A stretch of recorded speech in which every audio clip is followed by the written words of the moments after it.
여호와 니시라고 하면 하나님은 나의 깃발, 그리고 하나님은 이제 승리케 하시는 분이다라는 뜻을 갖고 있습니다. 저도 이 승리라는 말을 되게 좋아하는데요. 뭐 그렇다고 해서 뭐 꼭 이기는 것을 즐기거나 또 이기는 것만을 좋아한다는 것이 아니라 생각보다 이렇게 승부욕이 또 많지는 않습니다. 예.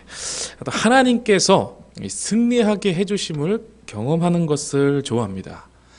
말씀대로 살았더니 이렇게 인도해 주셨구나, 이 환경에서 이기게 하셨구나, 또 타인을 위하여서 다른 사람들을 위해서 기도했는데 또 이런 길로 인도하시는구나, 또 이렇게도 역사하시는구나, 또 이렇게 이기게 하셨구나라는 것들, 그렇고 그렇듯이 이렇게 지난 것들에 대한 감사를 저는 좋아합니다. 그래서 우리 성도님들과 가끔 문자를 나눌 때 제가 꼭 승리라는 단어를 붙입니다. 하나님께서 승리케 하시는 것을 경험하기를 원한다는 의미에서 그렇게 붙이곤 합니다. 가장 중요한 것은요, 하나님께서입니다. 하나님께서. 내가 잘해서 이기는 것이 아니라 하나님께서요. 하나님께서 주관하시면 이라는 전제가 붙는 것이죠. 하나님께서 하시면 하나님께서 이기게 하신다는 것. 우리가 교회에서 직분을 많이 맡고요, 또 많은 섬김 사역을 열심히 감당하면서 하다 보면은요, 내가 하나님을 위해서 일하고 있는가라는 생각을 하게 됩니다. 하나님을 위해서 일하고 있는가? 이런 생각을 하게 되면은요, 또 반대로 또 생각을 한번 해보게 되는데요. 그렇다면 하나님께서 나의 도움을 필요로 하시는가라는 질문입니다. 어찌 보면은요, 하나님께서 나의 도움을 필요하실까라는 생각을 한번 하다 보면은요, 어떠신 것 같습니까? 이게 온전한 마음으로 아무리 열심히 일한다고 해도요, 이런 마음을 가지면 좀 올바르게 섬기기는 좀 어려울 것이다라는 생각을 갖게 됐습니다. 세상의 모든 일은 하나님께서 주관하시기 때문입니다. 우리는 한낱 도구에 불과하죠. 내가 하는 것이 아니라 하나님께서 하신다는 그런 고백이 우리 가운데는 어찌 보면 굉장히 중요하고 또 필요하다라고 말할 수가 있게 됩니다. 열왕기상 6장 1절에 보면은요, 이 솔로몬이 성전 건축을 시작하는 모습을 볼 수가 있습니다. 그리고 이제 성전 건축을 다 마친 이후에 하나님께 보고를 합니다. 하나님께 보고할 때에 내가 이렇게 했고 저렇게 했고 이렇게 장황하게 설명을 했을까요? 내가 두로의 왕 히람에게 돈을 좀 받았고요, 또 백향목과 또 다른 또 원조들을 또 받아서 이렇게 하나님께서 하라는 대로 이렇게 해서요, 이렇게 해서 진행해서 결국 이렇게 했습니다 라고 이렇게 설명하면서 하나님께 보고했을까요? 열왕기상 8장 56절을 보니까요, 이 단 하나의 고백만 했던 것을 볼 수가 있습니다. 8장 56절 말씀이 하반절인데요, 말씀하신 그 모든 좋은 약속이 하나도 이루어지지 아니함이 없도다. 이렇게 정말로 심플하고 간단하게 하나님이 약속하신 말씀대로 하나님이 손이 이루셨다라고 정말 이렇게 간단하게 보고하는 솔로몬의 모습을 발견할 수 있습니다. 어떻게 보면 저와 여러분들의 삶에서 바로 이렇게 솔로몬의 이러한 자세가 필요하지 않을까 생각을 해볼 수가 있습니다. 솔로몬이 이렇게 하나님께 말할 수 있었던 그런 근거는 무엇일까요? 하나님과의 관계가 굉장히 기뻤다라고도 우리가 생각을 할 수가 있고요, 하나님과의 관계가 정말로 조금도 흐트러짐이 없다라는 것을 요 한 구절에서 이 상황을 우리가 알 수가 있게 되는 것입니다. 성전을 짓게 된 그 모든 과정을 돌아보니까요, 내가 정말 하나님 앞에서 이 솔로몬 자기가 무언가 내가 했다고 말할 수가 전혀 없었다라는 것입니다. 물론 하나님이 다 하셨기 때문에. 물론 어떤 일이 이루어졌을 때에도요, 우리도 뭐 전혀 수고하거나 전혀 수고하지 않거나 뭐 전혀 힘을 쓰지 않았다 이렇게 말하는 것은 아닙니다. 우리는 또 그 가운데 책임을 가지고 열심히 임해야 되고 또 열심히 또 일해야 되고 또 부지런하게 해야 됩니다. 그러나 가장 중요한 것은 모든 일은 하나님이 시작하시고 하나님께서 이루신다는 그런 근본적인 전제가 필요하다는 것입니다. 그래서 교회에서 시작하는 모든 일들을 기도로 시작하고 기도로 마치지 않습니까? 우리는 그 놀라운 하나님의 역사를 목도하는 사람이고 또 그 과정에서 작은 도구일 뿐임을 인정을 해야 된다는 것입니다. 아름다운 성전을 지어놓고 이렇게 기도한 솔로몬의 신앙, 그가 하나님 중심으로 생각했던 이 위대한 모범과 그러한 행동들, 저와 여러분들도 이런 모습을 드러내고 나타내시기를 주님의 이름으로 축복합니다. 그렇다면 우리가 어떻게 기도를 해야 되는가라는 질문을 던질 수가 있습니다. 하나님께서 주시는 능력으로 일하게 하시고 하나님의 뜻대로 하나님께서 목적을 갖고 이루시는 대로 일하게 하여 주시옵소서. 사실 이 이외에 다른 기도가 있을까요? 세상의 모든 일들을 하나님께서 주관하신다라는 것을 올바르게 알아야 되는 것인데 이것을 똑바로 알지 못한다면 어떨까요? 오늘 본문에 들어가 보면요, 이제 이스라엘 백성이 등장을 합니다. 하나님께서 바로와 애굽에게 10가지 재앙을 내리시죠. 그래서 그들을 건져내시고 홍해의 기적과 또 마라의 쓴물을 또 단물로 바꿔주시고 또 하늘에서 만나와 메추라기를 계속해서 내려주셔서 먹이셨음에도 그럼에도 불구하고 그들은 여전히 육체의 한계 속에서 부딪혀서 하나님을 향한 분명한 신뢰를 갖고 있지 않았던 것을 볼 수 있습니다. 그렇게 숱하게 이적과 기적을 비춰주셨는데 하나님께서 주시는 그 귀한 은혜들을 올바르게 신뢰하지 못했던 모습을 볼 수가 있습니다. 우리가 지금 큐티 묵상하시면서 또 우리 복음서 말씀을 나누고 있는데요, 거기서 등장하는 유대인들이나 또 예수님의 제자들의 모습을 보면 참 동일한 모습을 비추고 있죠.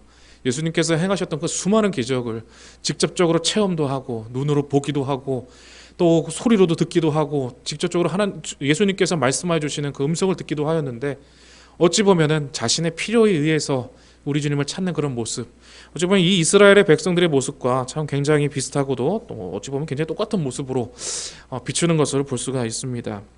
가만히 살펴보면은 이스라엘 백성들은요, 자신들의 앞에서 하나님의 놀라운 이적들이 나타날 때에 하나님을 찬양했습니다. 그런데 자신들의 삶에 문제가 발생하면 어떨까요? 하나님께 나아가는 것이 아니라 오늘 등장하는 인물 중에 모세가 있습니다. 이 모세를 향하여서 원망을 하고 반역을 하는 것이 그들의 삶의, 그들의 신앙의 방식이었습니다. 그들은 언제나 눈에 보이는 현상과 눈에 보이는 이 지도자, 이것에만 국한이 되어 있던 것을 볼 수 있습니다. 모세는 어떨까요? 모세는 틀립니다. 모세는 달랐죠. 그는 이 모든 문제를 가지고 여호와께 부르짖는 모습을 볼 수가 있습니다. 하나님을 향한 이 모세의 부르짖음은 굉장히 위태로운 삶의 그런 상황으로 인한 것이었습니다. 자신을 향한 이스라엘 백성들의 위협이 얼마나 컸는지 이 4절에서 보면은 알 수가 있습니다. 이 4절에 보니까요, 그들이 조금 있으면 내게 돌을 던지겠나이다 라고 말하는 것을 볼 수 있습니다. 정말 시간이 조금만 더 흐르면요, 진짜 나를 돌로 쳐 죽일 것 같은 그런 상황에 지금 모세가 처해 있는 것이죠. 정말 저들이 돌로 자신을 쳐서 죽일 것이라고 생각을 했습니다. 그때에 하나님께서는 모세에게 이스라엘을 출애굽시키는 과정에서의 모든 이적의 상징이었던 이 지팡이를 들고 하나님의 산인 이 호렙산에서 하나님께서 그 앞에 계실 때에 반석을 치라라고 말씀을 하시죠. 모세가 하나님께서 말씀하신 그 음성대로 지팡이로 반석을 치자 물이 나오게 됩니다. 이 물이 나오는 이 모습을 보면은요, 그것의 이름을 이제 마사라고 하는데 이제 시험하다라는 의미입니다. 그런 뜻을 갖고 있는데 이스라엘이 이제 그들 중에서 하나님께서 계신가 안 계신가라는 것을 의심하였던 그 사건을 따라 지은 이름인 것입니다. 마사. 또 8절에 이어서 보니까요, 이런 말씀이 또 있습니다. 그때라고 시작하죠. 그때에 누가 등장을 하냐면은 이 아멜렉이라는 그런 족속이 등장을 합니다. 하나님의 인도하심에 대한 신뢰가 없었던 이스라엘 앞에 이 아멜렉이 등장을 하는 것을 볼 수 있습니다. 모세를 향해서 돌을 던지기 직전인 그 격한 심리적 상태, 하나님을 향한 신뢰가 아주 바닥을 쳤을 때에, 굉장히 낮은 그 모습을 비췄을 그때에, 이 믿음의 여정에서 가장 지쳐 있을 때에, 그때의 육체의 상징인 이 아말렉이 나타나는 것을 볼 수가 있습니다. 이 아말렉은 어디서 왔을까요? 우리가 알다시피 이삭에게는 두 아들이 있었습니다. 에서와 야곱이죠. 에서는 우리가 잘 아시는 대로 팥죽 한 그릇에 장자권을 하나님께로부터 약속된 장자권을 팔아버릴 정도로 이 하나님의 말씀에 대한 가치를 아주 쉽게 여기는 사람이었습니다. 당장의 굶주림으로 이 육체의 배를 채우기 위한 욕망을 위해서 이 하나님께로부터 오는 이 장자권을 언약의 계승을 이렇게 쉽게 팔아버릴 정도로 그는 이제 그의 삶의 가치가 굉장히 어찌 보면 그릇된 사람이었다라고 볼 수가 있습니다. 그 에서에게요, 이 엘리바스라는 아들이 있었는데 그가 바로 아멜렉의 아버지입니다. 그렇게 되면은 이제 아말렉은 에서의 손자고 이삭의 직계 후손이 되는 것이죠. 신명기 25장 17절에서 19절의 말씀에 보면은요, 모세가 이렇게 이야기하는 것을 볼 수가 있습니다. 우리 한번 같이 읽어볼까요? 신명기 25장 17절에서 19절까지 말씀입니다. 너희는 애굽에서 나오는 길에 아말렉이 내게 행한 일을 기억하라. 곧 그들이 너를 길에서 만나 내가 피곤할 때에 내 뒤에 떨어진 약한 자들을 쳤고 하나님을 두려워하지 아니하였느니라. 그러므로 내 하나님 여호와께서 내게 기업으로 주어 차지하게 하시는 땅에서 내 하나님 여호와께서 사방에 있는 모든 적군으로부터 내게 안식을 주실 때에 너는 천하에서 아말렉에 대한 기억을 지워버리라. 너는 잊지 말지니라. 아멘. 아멜렉에 대한 특성이 등장을 하죠.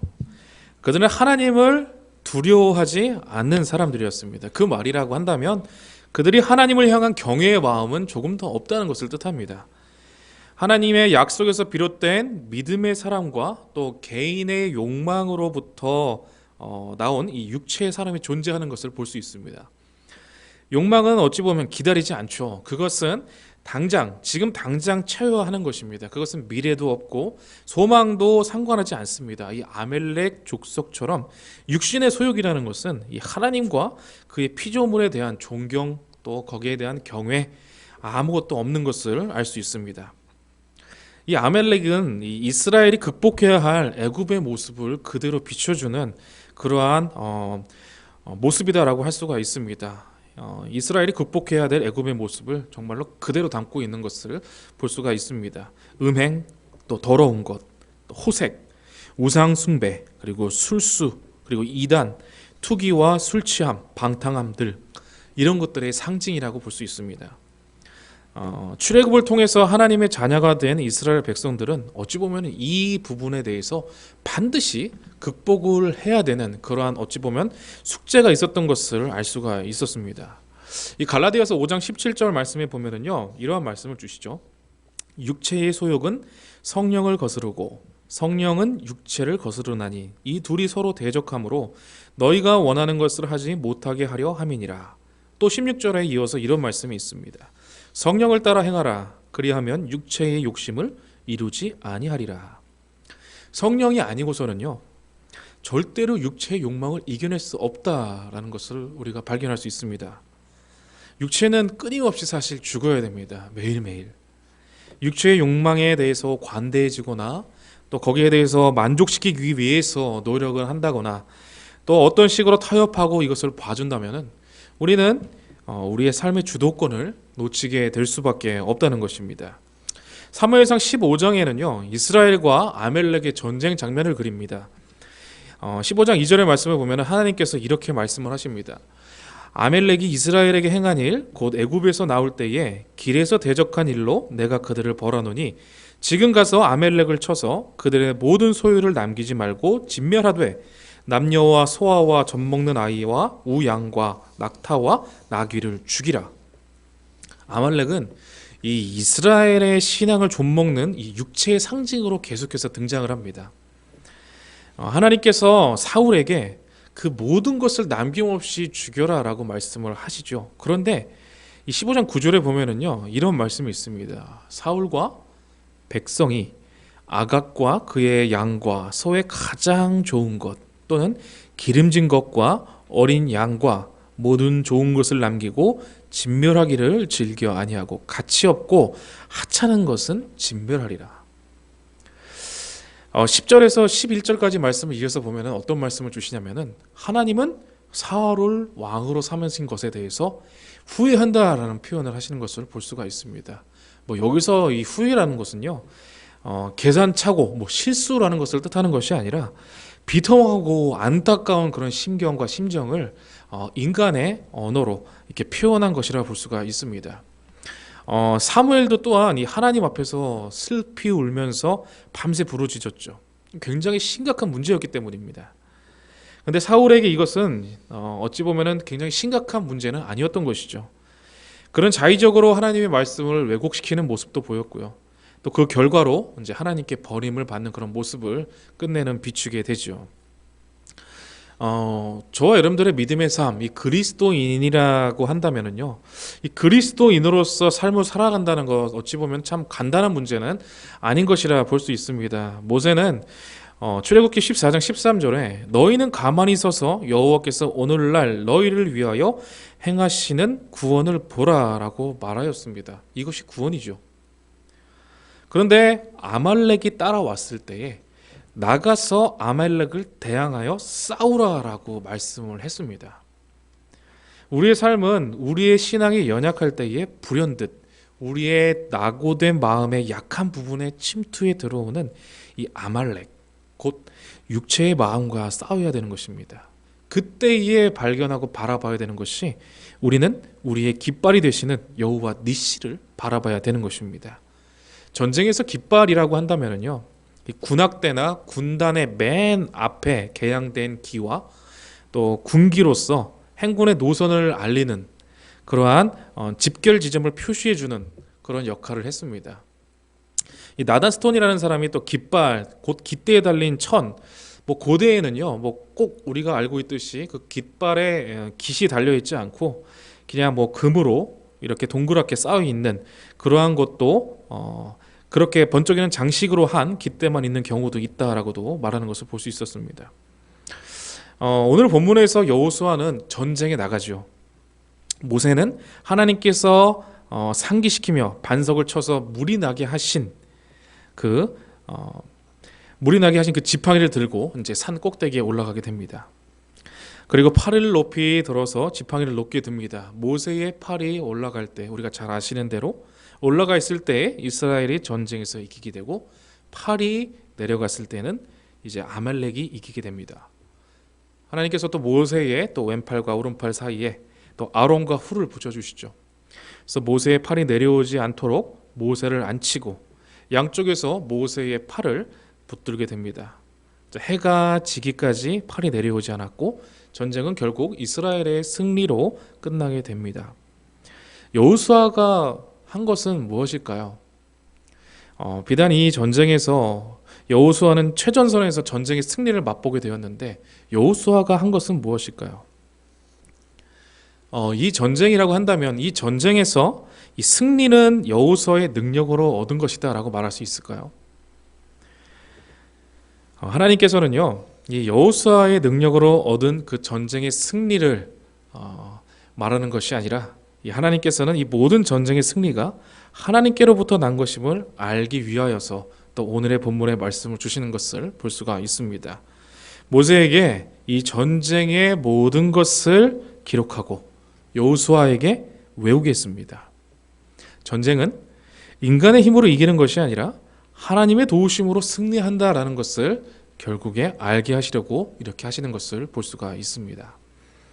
이 전쟁은 높이 들린 하나님의 깃발, 그리고 구원의 상징인 그 지팡이의 상징에서 잘 나타나듯이 하나님의 역사하심으로 거둔 승리입니다. 우리에게 하나님의 깃발은 항상 우리 눈앞에 있습니다. 우리를 죄에서 구원하신 우리 주 예수 그리스도의 십자가가 우리 눈앞에 바로 있습니다. 바울은 갈라디아서 5장 24절에 이렇게 얘기합니다. 그리스도 예수의 사람들은 육체와 함께 그 정욕과 탐심을 십자가에 못 박았느니라. 우리의 죄를 대속하여 주신 십자가, 그리고 우리의 욕망을 못 박은 그 십자가가 우리 앞에 있다는 것을 기억하시면서요, 우리에게 주어진 이 아말렉과 같은 그런 육신의 정욕을 쫓아가는 그런 모습들이 이 십자가 앞에서 제거되고 자유함을 누리시는 저와 여러분들의 믿음의 삶이 되시기를 주님의 이름으로 축복합니다. 참 이긴다는 것에 대한 것은 우리가 많은 이야기를 할 수가 있습니다. 뭔가 싸워서 이겨야 된다는 그런 표현이잖아요. 근데 우리가 싸워야 할 것이 무엇입니까? 우리 자신과의 싸움이라는 것도 이야기를 많이 하죠. 과연 여러분들은 어떤 것과 싸우고 계십니까? 자신의 모습과 싸우고 계십니까? 아니면 타인의 모습과 싸우고 계십니까? 우리가 어떠한 지표를 향하여서 달려나가는 그런 목표와 목적이 있는 줄 압니다. 예수 그리스도를 닮아가는 그러한 그리스도의 장성한 분량까지 우리가 달려나가기 위하여서 선한 싸움을 싸우고 있다는 것을 기억하시기 바랍니다. 우리 자신의 소욕, 우리가 행하는 그런 모든 것으로 인하여서 우리에게 주어주시는 승리가 아니라 하나님이 개입하여 주셔서 하나님께서 승리를 맛보게 하여 주신다는 것을 우리가 이 삶에서 늘 바라봐야 되지 않겠습니까? 오늘도 이 자리에 나오신 여러분들을 축복합니다. 우리가 주님 앞에 나오는 자리가요, 엄청나게 많은 사단의 계계와 공격이 있습니다. 어떻게든 주님의 자리를 찾지 못하게 하는 그런 사단의 계획이 우리 가운데 얼마나 팽배하게 있는지 모릅니다. 오늘도 어떠한 모습으로 이 자리에 나오셨는지 모릅니다. 그리고 또 영상으로 또 어떠한 환경으로 어떻게 예배 가운데에 나와 있는지 모르겠습니다. 하지만 하나님께서는요, 우리를 예배자로 세우셨고 예배자로 부르셨기 때문에 우리가 어떠한 환경에서 능히 이겨내고 주님의 자리를 쟁취하신 것을 믿으시기 바랍니다. 이 시간 주님께서 주시기 위한 그 생명의 말씀을 전해주시기 위하여서 이곳으로 저희들을 부르신 것을 믿으시기를 바랍니다. 우리는 이 환경에서 이기고 이미 이긴 싸움을 싸우고 있다는 것을 믿으시기를 바라겠습니다. 우리의 궁극적인 목적은, 또 우리 궁극적인 목표는 하늘나라에 있고 또 하나님의 인도하심에 있다는 것을 다시 한번 기억하시면서 모든 환경 가운데에 자신의 모습과 또 자신의 욕망을 위하여서 넘어지는 것이 아니라 모든 환경에서 능히 이겨시는 저와 여러분들의 믿음의 삶이 되시기를 주님의 이름으로 다시 한번 축복합니다. 이 모세는요, 그곳에 단을 쌓고 이름을 여호와 니시라고 이제 하였습니다. 하나님의 새로운 이름이죠. 하나님은 나의 깃발이다라는 의미. 우리는 하나님의 군대입니다. 그리고 저와 여러분들은 하나님의 군사죠. 승리하신 그리스도의 군대의 그런 대원이라는 것입니다. 그래서 십자가와 부활의 그리스도의 깃발을 우리가 늘 들고 다닌다는 것을 알아야 됩니다. 자부심을 가지고 깃발을 흔드시기 바랍니다. 승리는 하나님으로부터 옵니다. 하나님께서는 모든 상황을 변화시키실 수 있습니다. 그리고 모든 열쇠는 하나님의 손에 있습니다. 전쟁은 여호와께 속한 것입니다. 우리의 깃발이 되시고 승리를 주시는 하나님이 계십니다. 모든 것이 하나님의 손에 있음을 믿음으로 고백하시는 저와 여러분들의 삶이 되시기를 축복합니다. 이것이 승리의 발걸음이고 이것이 승리라는 것을 다시 한번 기억하시면서 이 우리의 삶에서 내재하고 있는 성령님과 동행하시면서 날마다 승전보를 울리시는 우리 믿음의 권속들, 저와 여러분들의 귀한 삶이 되시기를 주님의 이름으로 간절히 축원합니다. 우리